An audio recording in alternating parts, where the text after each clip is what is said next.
아시아의 불이 깨어난다. 빛은 동방의 검은 물에서 솟아나리라. 교황의 마지막 메시지. 바티칸의 비밀 기록. 2024년 12월 로마. 전 세계 가톨릭 신자들에게 한 통의 충격적인 소식이 전해졌습니다. 프란치스코 교황 사임을 고려 중. 공식적으로는 건강상의 이유. 하지만 바티칸 내부에서는 오래전부터 흘러나온 한 가지 소문이 있었습니다. 그가 더 이상 침묵할 수 없는 비밀을 알고 있기 때문이라는 것이죠. 바티칸의 심장, 교황 전용 서재. 이곳엔 일반인들이 접근할 수 없는 비밀 문서구가 존재합니다. 수세기에 걸쳐 축적된 각종 예언서, 고대 기록, 그리고 과거 교황들의 유언과도 같은 문서들이 잠들어 있는 곳이죠. 2024년 11월 은퇴를 고려하던 프란치스코 교황은 자신의 최측근으로 알려진 에르네스토 추기경을 불러 단 한 문장을 남깁니다. 아시아의 불이 깨어난다. 빛은 동방의 검은 물에서 솟아나리라. 이것이 바로 교황의 마지막 예언적 발언이었고, 지금까지 어떤 공식 문서나 연설에서도 등장한 적 없는 한국을 암시하는 표현이었습니다. 아시아의 불이 깨어난다. 그 의미는? 이 짧은 문장은 이후 바티칸 내부에서 큰 파장을 불러일으켰습니다. 왜냐하면 이 표현은 과거 교황청이 금고에 보관해온 1500년 전 예언서와 정확히 일치하는 문장이기 때문입니다. 그 예언서는 고대 동방의 어느 수도승이 남긴 것으로 알려졌으며 다음과 같은 내용이 적혀 있었습니다.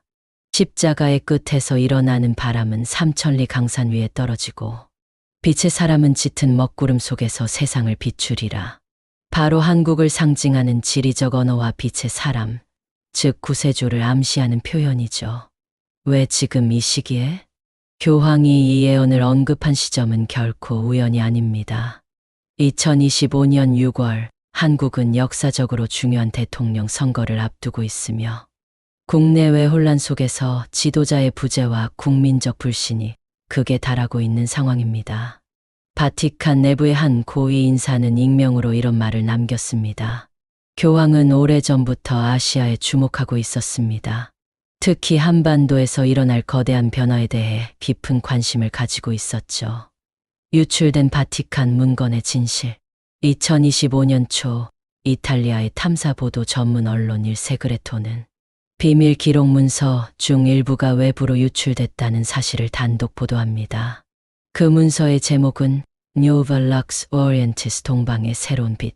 그리고 그 속엔 놀랍게도 이런 문장이 적혀 있었습니다. 그는 정치인이 아니다.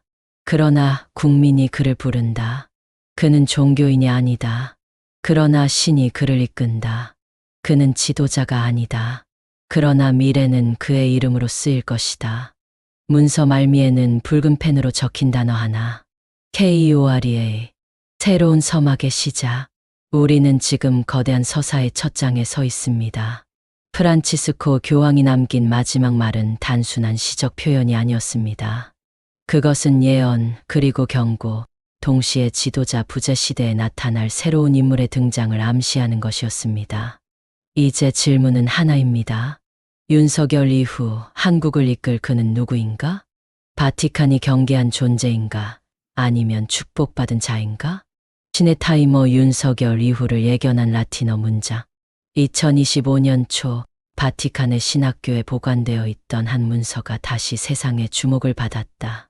그 문서는 수세기 전부터 고위 성직자들 사이에서만 공유되던 이른바 사도문서 중 하나였다. 교황 프란치스코는 생전 이 문서를 몇 차례 언급했지만 그의 은퇴가 가까워지던 시점에 이 문서를 집중적으로 연구하고 라틴어로 된 한 구절을 유난히 곱씹었다고 전해진다. Postluonum venet renovatio. 직역하면 사자의 뒤에 갱신이 온다. 한 문장이었다. 그러나 교황은 이 문장 안에 다가올 시대의 운명이 숨어 있다고 믿었다. 그는 이 구절을 여러 차례 노트에 반복해 적었고 2024년 말 마지막 비공개 연설에서 이 문장을 직접 인용했다. 당시 현장에 있던 추기경 중 한 명은 교황님은 이 문장을 언급한 직후 침묵했고 무언가 무거운 결단을 내린 듯한 표정이었다고 회고했다. 무엇이 그를 그토록 숙연하게 만들었을까? 이 문장에는 세 가지의 키워드가 있다. 사자르는 디파우스트 그리고 갱신레노베이시오. 여기서 사자는 전통적으로 기독교 세계에서 권력자나 지도자를 상징해왔다. 고대 로마의 사자상, 복음서의 상징, 중세 군주들이 자신을 사자의 아들이라 칭했던 관행.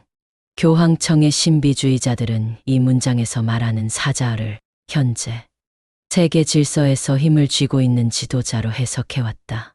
그렇다면 지금 이 시점에서의 사자는 누구일까? 2025년 6월 한국에서는 차기 대통령 선거가 예정되어 있다. 윤석열 대통령의 임기가 끝나가는 이 시점에서 바티칸 내부에서는 이 사자의 시대가 한국에서도 마무리된다고 보고 있다.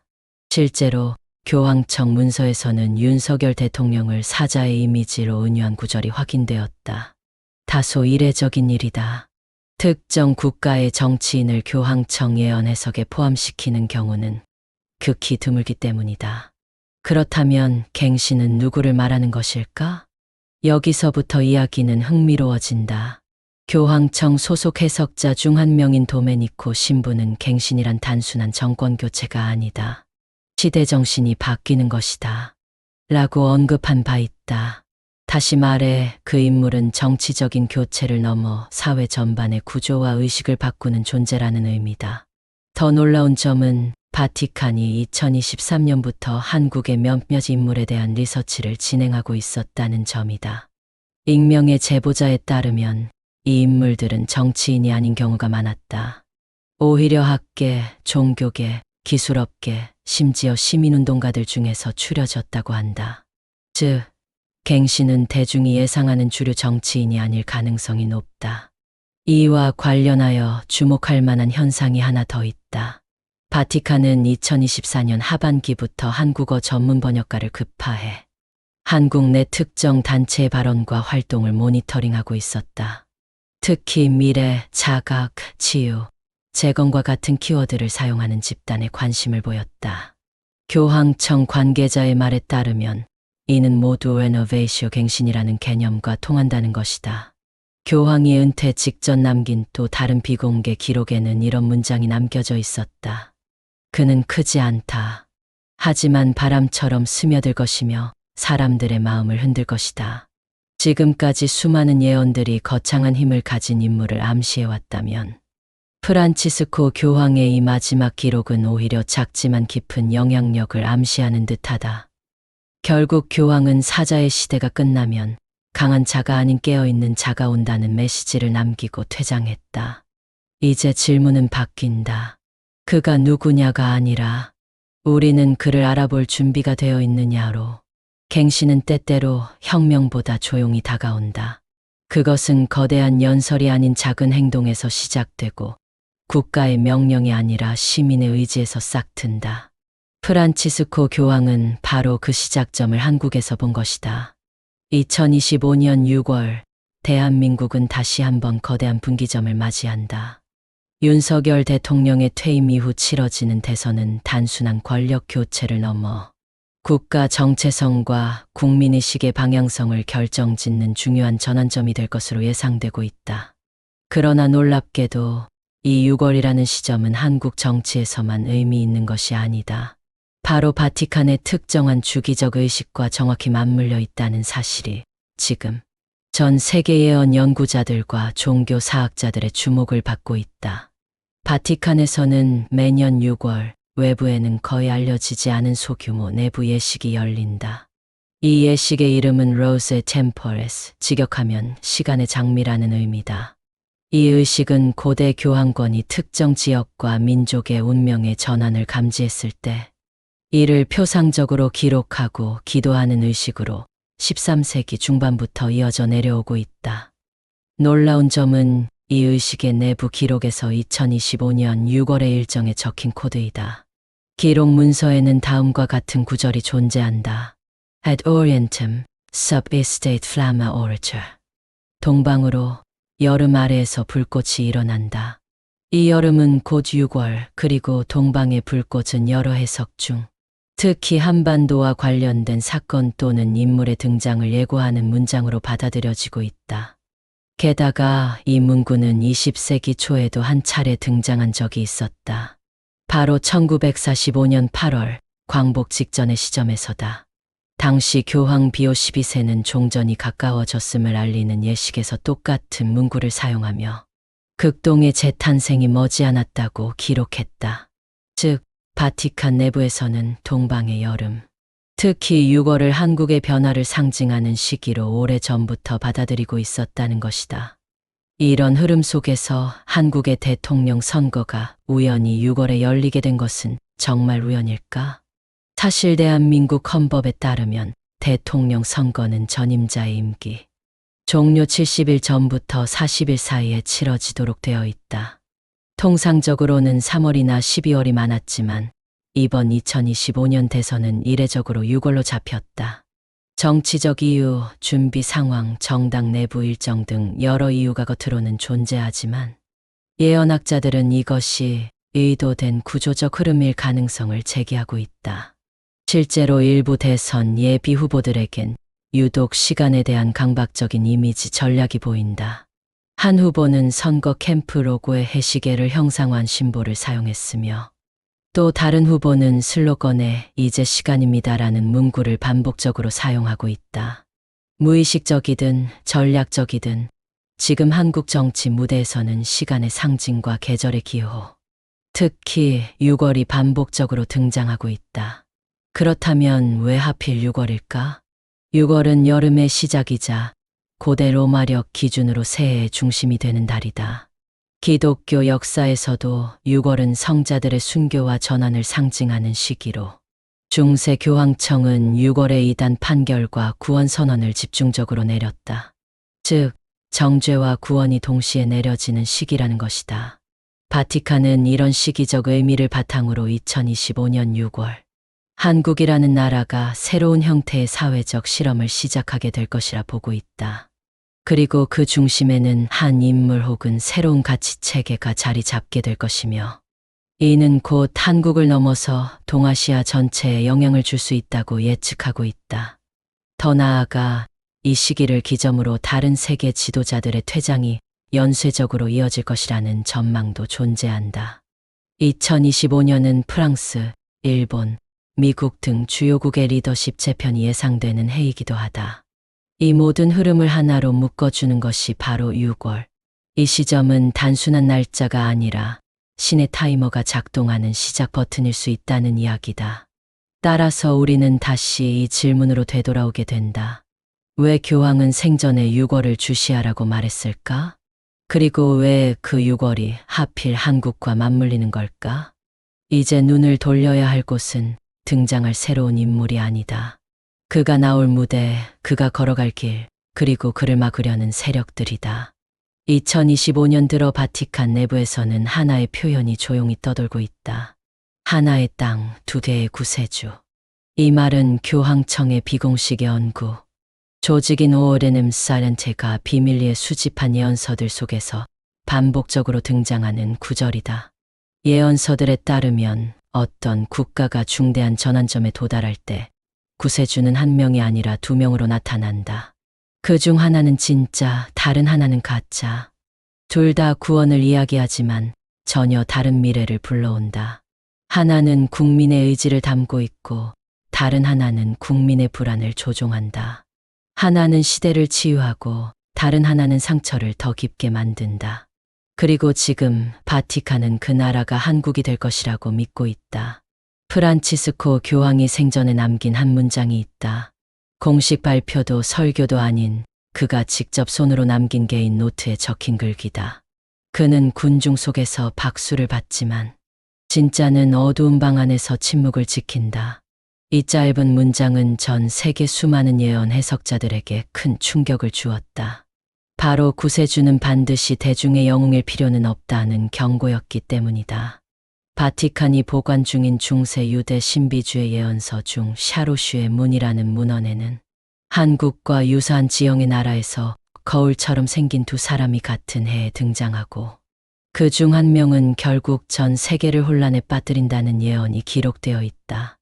한국 정치와 사회를 돌아보면 유독 극단적인 양극화와 진영의 인물에 대한 절대적 지지가 반복되는 구조를 볼 수 있다. 지지자들은 상대 진영의 인물을 악이라 부르며 심지어 나라를 구할 사람은 단 한 명뿐이다라고 말한다. 이러한 이분법적 구조야말로 예언서들이 경고한 두 구세주의 시대와 완벽히 겹친다. 게다가 흥미로운 점은 최근 들어 가면과 복제라는 상징이 대중문화에서 빈번하게 등장하고 있다는 점이다. 넷플릭스 드라마, 유튜브 정치 풍자, 신흥 종교 단체의 설교에서조차 진짜를 찾는 여정, 두 얼굴의 지도자라는 키워드가 심심찮게 보인다. 이건 단순한 우연일까? 아니면 무의식적으로 다가오는 시대를 감지한 집단적 반응일까? 바티칸은 이미 이 두 인물의 등장을 2023년부터 추적해왔다고 전해진다. 그들은 출신도, 배경도, 사상도 극명히 다르다. 그러나 공통점이 있다. 모두 대중의 강력한 감정을 자극하고 모두 새 시대를 약속한다. 그러나 둘 중 한 명은 그 약속 뒤에 대가를 요구한다. 그 대가는 개인의 자유, 공동체의 연대, 그리고 진실에 대한 감각이다. 반면 진짜 구세주는 느리게 걷고 잘 보이지 않는다. 예언서들은 그가 무명으로 시작하며 오래된 언어를 쓴다고 말한다. 그 언어는 현대의 기술적 용어나 정치적 수사가 아닌 공감, 연결, 치유와 같은 단어들이다. 바티칸은 내부 보고서에서 이렇게 평가했다. 가짜 구세주는 큰 목소리로 외치고 진짜 구세주는 조용히 문을 연다. 그러나 문을 연 자가 진정한 시대를 바꾼다. 이 말은 우리에게 중요한 질문을 던진다. 우리는 진짜를 알아볼 준비가 되어 있는가? 정보의 과잉, 이슈의 폭발, 감정의 분열 속에서 우리는 과연 누가 진짜이고 누가 복제된 구세주인지 구분할 수 있을까? 2025년 6월 한국은 이 질문에 답해야 하는 첫 번째 국가가 될 것이다. 그리고 이 두 인물의 운명은 단순히 한국만의 문제가 아니라 향후아시아 전체, 나아가 세계 질서의 균형을 뒤흔들 수 있다. 2025년 서울의 밤거리는 더 이상 조용하지 않다. 화려한 간판 아래 정적처럼 흐르는 긴장감. 정치, 언론, 금융, 그리고 그 이면에서 수면 위로 드러나지 않는 거대한 힘이 서서히 모습을 드러내고 있다. 지금 한국에서 무언가가 바뀌려 하고 있다. 그리고 그것을 막으려는 자들이 있다. 그들은 말하지 않는다. 정면에 서지 않는다. 대신 지연시키고 교란하고 방향을 흐린다. 그 누구도 정체를 알 수 없지만 그들의 흔적은 명확하게 남는다. 바티칸의 정보기관 오르박스는 지난 수십 년간 전 세계의 정치적 전환, 특히 새로운 지도자가 등장하려는 순간마다 이상한 공통점을 발견했다. 누군가 나타나 국민의 마음을 움직이기 시작하면 다음과 같은 일이 반드시 뒤따른다. 1점 인격 살해를 위한 스캔들, 2점 조직 내 분열 조작, 3점 국가 안보 혹은 국익 명분을 앞세운 공격, 4점 갑작스런 언론 프레이밍의 방향 전환, 5점 대중의 불안을 자극하는 공포 조작. 그리고 이 모든 과정은 한 조직이 아닌 여러 개의 이해관계자들이 서로 암묵적으로 움직이며 작동한다는 점에서 주목을 받았다. 바티칸이 주목한 이 조직들을 하나로 묶은 명칭이 있다. 엄브라데, 즉 신의 그림자라는 이름이다. 아이러니하게도 이 조직은 신의 뜻이라 포장된 권력을 지키기 위해 예언에 나온 신의 사람을 제거하려 한다. 그들은 인물 하나를 제거하는 것이 아니라 사람들이 새로운 질서를 상상하지 못하도록 만든다.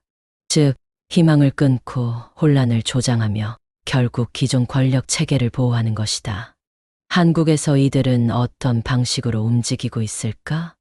2024년 말 한국 정치계에서 주목을 받던 인물이 있었다. 공식적으로는 정당에 소속되지 않았고 대중연설도 거의 없었지만 그의 메시지는 빠르게 퍼졌고 20대와 30대 사이에서 급속도로 지지를 얻었다. 하지만 그가 주목받기 시작한 지 단 2개월 만에 과거 SNS 기록이 조작된 채로 유포되었고 언론은 특정 단어만을 반복하며 그를 이상한 사람으로 낙인 찍었다. 한 달 뒤 그는 스스로 출마를 포기했다. 이후 주변 인물들에겐 해킹 시도, 금융계좌의 이상거래 알림, 국세청의 무작위 세무조사까지 이어졌다. 바티칸 내부 보고서에는 이 사건이 엄브라 D의 전형적인 움직임이라 명시되어 있다. 그들은 정치를 조종하지 않는다. 대신 정치가 새롭게 흘러가지 않게 한다. 그들은 언론을 지배하지 않는다. 하지만 언론이 관심을 둘 대상을 바꾸도록 만든다. 그들은 진짜를 제거하는 것이 아니라 진짜가 가짜처럼 보이게 만드는 데 능숙하다. 그렇다면 왜 한국인가? 바티칸은 2023년 이후 한국을 예외적 국가로 분류했다. 경제적 불균형, 정치적 분열, 인구 구조의 급속한 변화, 그리고 기술 발전 속도의 불균형이 폭발 직전의 임계점에 도달해 있기 때문이다. 즉, 한국은 변화를 요구받는 국가이며 이 변화는 세계 질서 전체에 영향을 미칠 수 있다는 것이다. 따라서 엄브라 데이 같은 세력은 이 땅에서의 변화, 특히 국민의 자각에 기반한 변화를 가장 위험하게 본다. 왜냐하면 이들은 국민이 스스로 이상적인 미래를 설계할 수 있다는 믿음 자체를 두려워하기 때문이다. 그들은 단지 한 인물을 막는 것이 아니라 사람들의 비전을 파괴한다. 그렇다면 우리는 무엇을 지켜봐야 할까? 앞으로 한국 사회에선 이상하게 빠르게 주목받는 인물이 등장할 수도 있다. 하지만 그는 구세주가 아닐 가능성이 크다. 오히려 진짜는 아직 말하지 않는 자, 아직 공식 석상에 서지 않은 자, 그리고 지금 이 순간에도 조용히 방해받고 있는 자일 수 있다. 교황 프란치스코는 생전에 이런 말을 남겼다. 빛을 막는 자들은 빛을 흉내낸다. 그러나 진짜 빛은 모방되지 않는다. 언젠가는 반드시 드러난다. 동서고금의 예언에는 공통점이 있다. 인물이 등장하기 전 반드시 징조가 먼저 나타난다는 것. 그 징조는 자연의 이상현상일 수도 있고 사회의 균열일 수도 있으며 때로는 아무도 관심 주지 않는 아주 작은 변화 속에서 일어난다. 교황 프란치스코는 생전에 바티칸 예언 해석자들에게 지시했다. 다가올 인물을 찾지 말고 그가 오기 전에 펼쳐질 징조를 기록하라. 이 말은 수많은 연구자들의 시야를 바꾸게 만들었다. 그리고 뜻밖에도 가장 많은 징조가 모여드는 곳은 지금 바로 이 땅, 대한민국이었다. 첫 번째 징조 검은 불.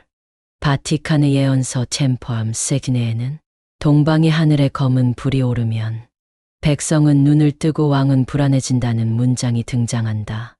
이 검은 불은 여러 해석을 낳았지만 최근 한국의 한반도체 공장에서 실제로 발생한 정전 사태와 전기아크 폭발이 그 상징과 놀랍게 겹친다.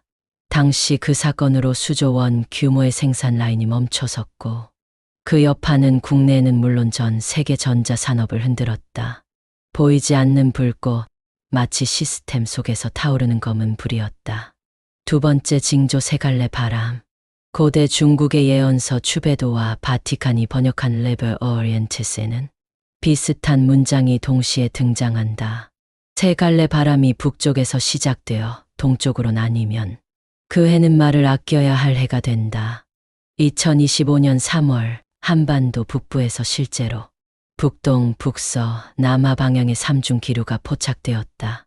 이는 기상청조차 유례없는 기압 분열이라 언급했으며 같은 시기 한국 내에서는 정치인, 기업인, 종교 지도자들의 연쇄 사퇴가 일어났다.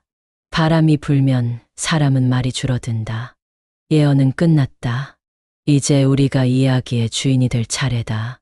구독, 좋아요 부탁드립니다.